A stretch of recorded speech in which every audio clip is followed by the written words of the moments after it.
आदरणीय प्रधानमंत्री जी का अध्यात्म में हमारे भगवान पर बहुत उनकी श्रद्धा है, आस्था है, विश्वास है। और आपको ध्यान होगा 2019 के चुनाव के भी अंतिम समय में वो अंतिम जो चरण चल रहा था, बाबा केदारनाथ जी की गुफा में आए थे। वहाँ भी उन्होंने मेडिटेशन में गए थे और इस बार वो विवेकानंद ध्यान केंद्र पर गए हैं।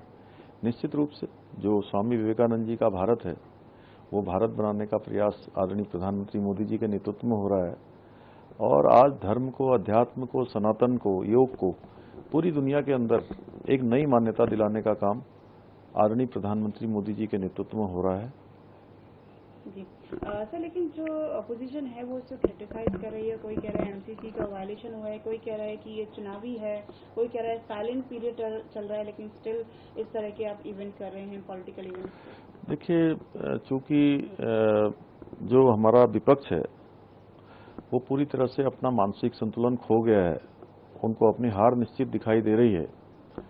और पूरे चुनाव अभियान के दौरान वो तुष्टीकरण की बातें करते रहे हैं। उनको अध्यात्म अच्छा नहीं लगता है, उनको योग अच्छा नहीं लगता है, उनको हमारे देवी देवता अच्छे नहीं लगते हैं, उनको सनातन भी जो है डेंगू, मलेरिया और वायरल लगता है।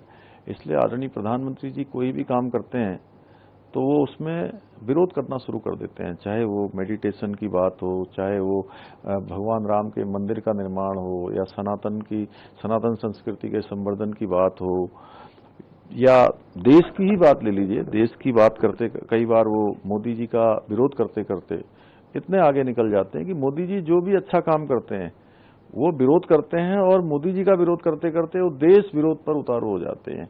ये इनकी इस प्रकार की मानसिकता बन गई है। जी सर, एक आखिरी सवाल। केदारनाथ धाम की यात्रा चल रही है और उसको देखते हुए एक इनिशिएटिव लिया गया है, थार को वहां उतारा गया है हेलीपैड से और मंदिर तक जो है, जो जिनको जरूरत है, चाहे वो बूढ़े हों, चाहे कोई नीडी हो, उन लोग को जो है उससे यूजफुल रहेगा। आप देखिए, चूंकि जो हमारे बुजुर्ग हैं, शारीरिक रूप से कमजोर हैं, उनकी सुविधा के लिए, चूंकि उनकी यात्रा आसानी से हो, उनको कम से कम परेशानी हो, इसलिए प्रावधान किए गए हैं।